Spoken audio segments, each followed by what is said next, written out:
Reabro a sessão e concedo a palavra ao eminente relator, ministro Ricardo Lewandowski. Senhor presidente, senhoras ministras, senhores ministros, dignos oradores que se sucederam na tribuna, minhas senhoras e meus senhores. Eu, inicialmente, senhor presidente, estou afastando as preliminares levantadas pelos diversos legitimados que atuaram nos autos. Eu, de plano, assento o cabimento desta ação, uma vez que não há outro meio hábil de sanar a lesividade apontada. Saliento nessa linha que o entendimento desta Corte é o de que, para aferir-se à subsidiariedade, é preciso ter em conta a inexistência ou não de instrumentos processuais alternativos capazes de oferecer provimento judicial com eficácia ampla e restrita e imediata para solucionar o caso concreto sob exame, conforme deflui do julgamento da DPF 33 do Pará, sendo relator o eminente ministro Gilmar Mendes, cuja ementa transcrevo, mas da qual eu destaco o seguinte trecho, na ementa: atenuação do significado literal do princípio da subsidiariedade quando o prosseguimento de ações nas vias ordinárias não se mostra apto para afastar a lesão a preceito fundamental. Então, exatamente isso que ocorre. As diversas ações que estão ocorrendo nos distintos níveis jurisdicionais não são suficientes para afastar exatamente essa lesão que está sendo discutida aqui nestes autos.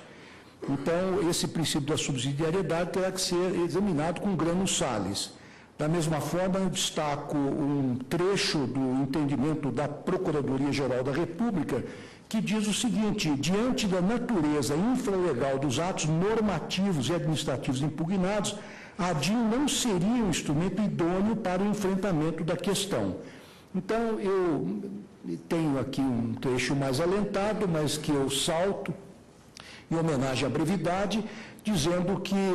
realmente estão presentes as condições para apreciar o tema nesta DPF.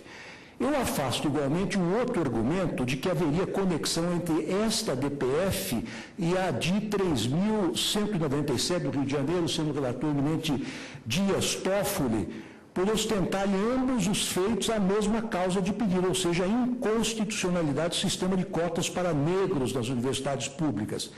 Mas estou afastando também esta alegada conexão, dizendo o seguinte: conforme remansosa jurisprudência desta Corte, as ações de índole abstrata, por definição, não tratam de fatos concretos, razão pela qual nelas não se deve, como regra, cogitar de conexão, dependência ou prevenção relativamente a outros processos ou julgadores. Eu trago em abono a essa tese dois julgados, um deles na DI 3.259, em que foi relator o ministro Eros Grau, outro na reclamação 2.687, que foi relator também o eminente ministro Marco Aurélio, em que o ministro Nelson Jobim, então presidente da Corte, assim se pronunciou, entre aspas: ocorre que a ação direta de inconstitucionalidade é um processo objetivo que visa declarar inconstitucionalidade de lei ou de um ato normativo, abstratamente, e que prescinde, portanto, da existência de um fato concreto. Não há que se falar aqui em face da natureza desta ação, independência e prevenção em relação a outros processos. Portanto, não há, a meu ver, nenhuma conexão, prevenção com relação a outro processo que certamente um dia o ministro Toffoli, com muita substância, trará para julgamento desta Corte. E digo em seguida, senhor presidente, que ademais a questão relativa às ações afirmativas insere-se entre os temas clássicos de controle de constitucionalidade, aqui e alhures, sendo de toda a conveniência que a controvérsia exposta nessa ação seja definitivamente resolvida por esta Suprema Corte, de maneira a colocar fim a uma controvérsia que já se arrasta sem solução definitiva por várias décadas nas distintas instâncias jurisdicionais do país. Feito esse breve introito de ordem instrumental, senhor presidente, eu passo ao exame da questão de fundo discutida nessa DPF. Então, Vossa Excelência enfrenta o mérito. Eu pergunto à Corte se há alguma objeção quanto às preliminares, quanto ao cabimento da adequação, quanto à adequação da DPF. Então, vamos ao mérito, Excelência. Então, senhor presidente, o meu primeiro tópico diz respeito à abrangência do tema em questão. E digo então o seguinte: o tema, a questão fundamental a ser examinada por esta Corte é saber se os programas de ação afirmativa que estabelecem um sistema de reserva de vagas com base em critério étnico-racial para acesso ao ensino superior estão ou não em consonância com a Constituição Federal. Para enfrentar a questão da constitucionalidade dos programas de ação afirmativa instituídos pela Universidade de Brasília e outros estabelecimentos de ensino superior no país, penso que cumpre ao Supremo Tribunal Federal discutir esse relevante tema do modo mais amplo possível, fazendo-o, em especial, à luz dos princípios e valores sobre os quais repousa a nossa Carta Magna. O primeiro passo, para tanto a meu sentir, consiste em revisitar o princípio da igualdade, agasalhado na lei maior, examinando-o em seu duplo aspecto, ou seja, no sentido formal e no sentido material, tal como já foi levantada essa questão da tribuna por alguns dos oradores que fizeram uso da palavra. Então, digo que agora já, no tópico igualdade formal versus igualdade material, digo o seguinte: de acordo com o artigo 5º caput da Constituição, entre aspas, todos são iguais perante a lei, sem distinção de qualquer natureza. Com essa expressão, o legislador constituinte originário acolheu a ideia que vem da tradição liberal, especialmente da Declaração do Homem e do Cidadão francesa de 1789, de que ao Estado não é dado fazer qualquer distinção entre aqueles que se encontram sob seu abrigo. É escusado dizer que o Constituinte de 1988, dada toda a evolução política, doutrinária e jurisprudencial pela qual passou esse conceito, não se restringiu apenas a proclamar solenemente, em palavras grandiloquentes, a igualdade de todos diante da lei. A toda evidência,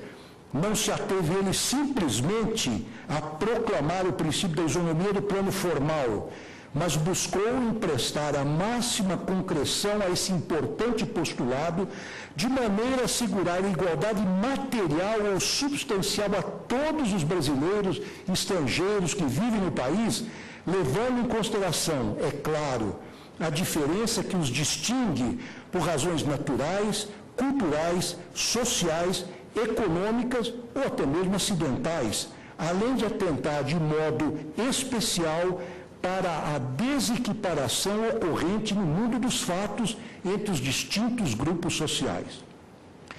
Para possibilitar que a igualdade material entre as pessoas seja levada a efeito, o Estado pode lançar mão, seja de políticas de cunho universalista,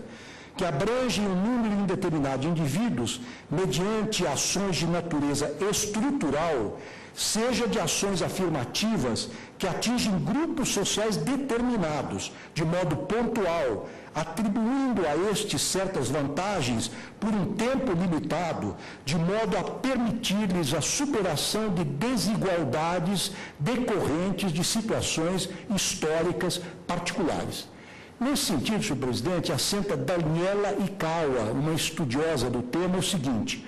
o princípio formal da igualdade aplicado com exclusividade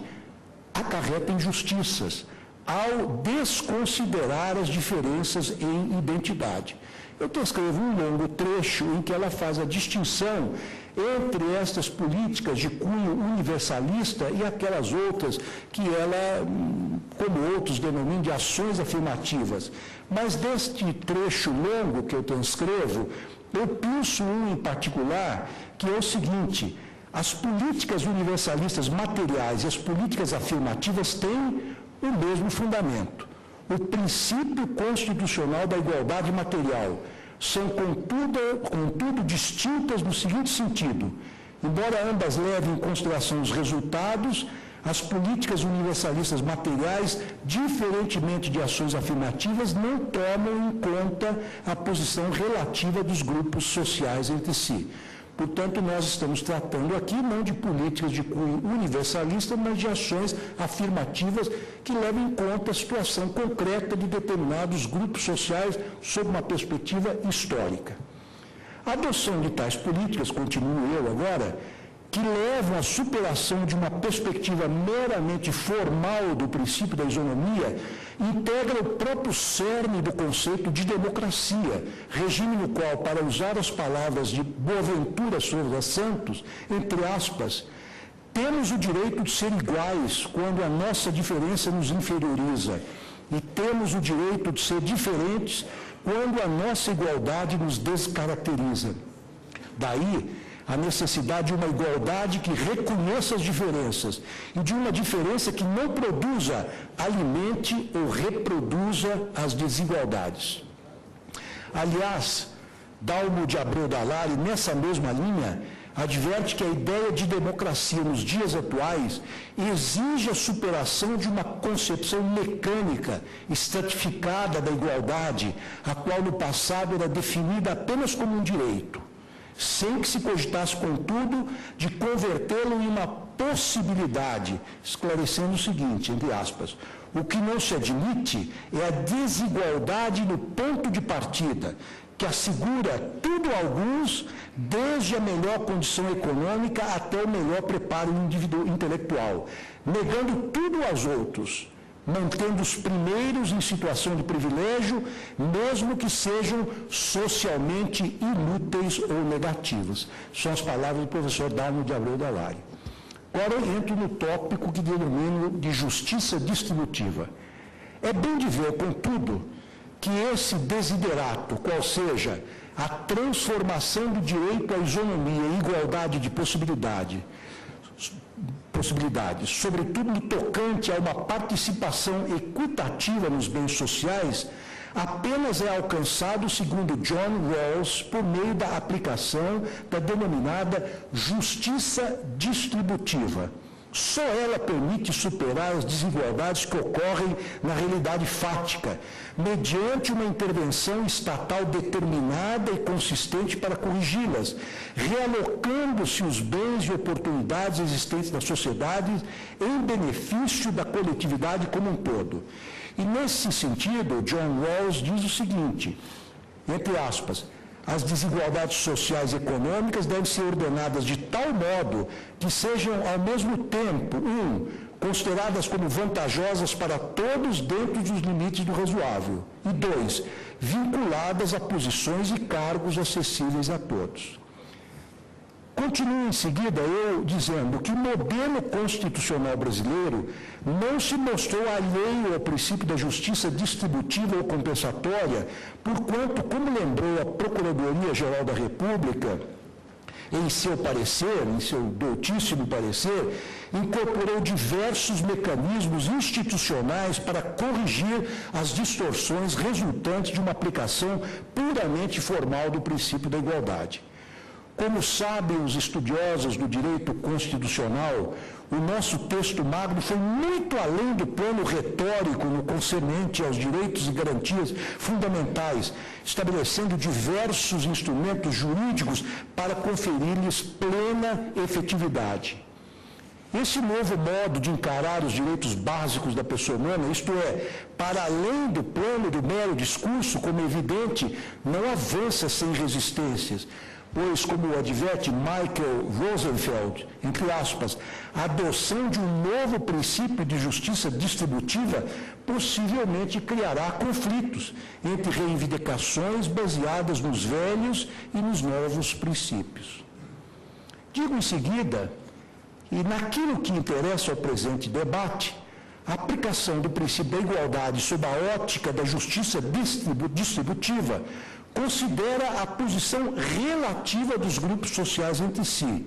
mas convém registrar, ao levar em conta a inelutável realidade da estratificação social, que ela não se restringe a focar a categoria dos brancos, negros e pardos. Ela consiste em uma técnica de distribuição de justiça que, em última análise, objetiva promover a inclusão social dos grupos excluídos ou marginalizados, especialmente daqueles que, historicamente, foram compelidos a viver na periferia da sociedade. Analiso agora as políticas de afirmação, de ação afirmativa. Passo a seguir, então, ao exame deste conceito, que consiste a ação afirmativa recorrentemente empregado nesta DPF, em torno da qual gira grande parte da discussão nela travada. Sob uma ótica acadêmica e de modo conciso, Neil Duncan explica que uma ação afirmativa configura, entre aspas, um programa público ou privado que considera aquelas características as quais vêm sendo usadas para negar aos excluídos tratamento igual. Outra definição um pouco mais elaborada é a que consta do artigo 2º, inciso 2º, da Convenção para a Eliminação de todas as formas de discriminação racial da Organização das Nações Unidas, convenção essa ratificada pelo Brasil em 1968, segundo a qual as ações afirmativas são, entre aspas, medidas especiais e concretas para assegurar, como convier, o desenvolvimento ou a proteção de certos grupos raciais de indivíduos pertencentes a esses grupos com o objetivo de garantir-lhes, em condições de igualdade, o pleno exercício dos direitos do homem e das igualdades fundamentais. É necessário ressaltar, porém, que o mencionado do dispositivo contém uma ressalva importante acerca da transitoriedade desse tipo de política assim explicitada. Entre aspas, essas medidas não deverão, em caso algum, ter a finalidade de manter direitos desiguais ou distintos para os diversos grupos raciais, depois de alcançados os objetivos em razão dos quais foram tomadas. Dentre as diversas modalidades de ações afirmativas, e continuo eu, de caráter transitório, empregadas nos distintos países, destacam-se, primeiro,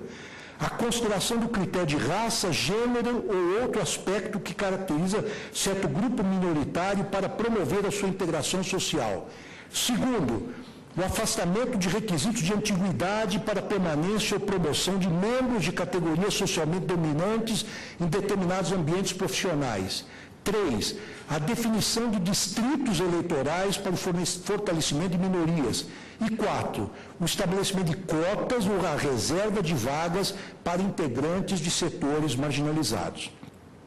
Interessantemente, ao contrário do que se costuma pensar, as políticas de ações afirmativas não são uma criação norte-americana. Elas, em verdade, têm origem na Índia, país marcado há séculos por uma profunda diversidade cultural e étnico-racial, como também por uma conspícua desigualdade entre as pessoas decorrente de uma rígida estratificação social. Com o intuito de reverter esse quadro politicamente constrangedor e responsável pela eclosão de tensões sociais desagregadoras e que se notabilizou pela existência de uma casta de párias ou de intocáveis, proeminentes lideranças políticas indianas do século passado, entre os quais o patrono da independência do país, Mahatma Gandhi, lograram aprovar em 1935 o conhecido Government of India Act. A motivação que levou à edição desse diploma legal, cuja espinha dorsal consiste no combate à exclusão social, é assim explicada por Partha Ghosh, um eminente intelectual daquele país. Entre aspas, a necessidade de discriminar positivamente em favor dos socialmente desprivilegiaados foi sentida pela primeira vez durante o movimento nacionalista. Foi Mahatma Gandhi o primeiro líder a se dar conta da importância do tema e a chamar a atenção das castas mais altas para esse antiquado sistema social que relega comunidades inteiras à degradante posição de intocáveis. E continua, a Constituição da Independência da Índia, que de modo geral seguiu o modelo do Government of India Act de 1935, dispôs sobre as discriminações positivas em favor das Scheduled Castes e das Scheduled Tribes, que constituíam cerca de 23% da população estratificada da Índia. Além disso, reservou a eles vagas no parlamento, foram dadas vantagens em termos de admissão nas escolas, faculdades, empregos no setor público, vários benefícios para atingir seu total desenvolvimento e assim por diante. A Constituição, em verdade, garantiu o direito fundamental à igualdade entre todos os cidadãos perante a lei, mas categoricamente também estabeleceu que nada na Constituição, sob aspas, impediria o Estado de adotar qualquer disposição especial para promover o avanço social e educativo de qualquer classe desfavorecida. E algumas daquelas disposições constitucionais eu transcrevo aqui meu voto. Senhor presidente, numa viagem que recentemente fiz à Índia, fui honrado por esse tribunal para representar a Corte, inclusive num congresso internacional de direito constitucional e numa visita à Suprema Corte e depois ao próprio Palácio do Governo, eu constatei que a presidente da Índia, a chefe de Estado e o presidente da Suprema Corte daquele país provém exatamente da casta mais baixa da sociedade indiana.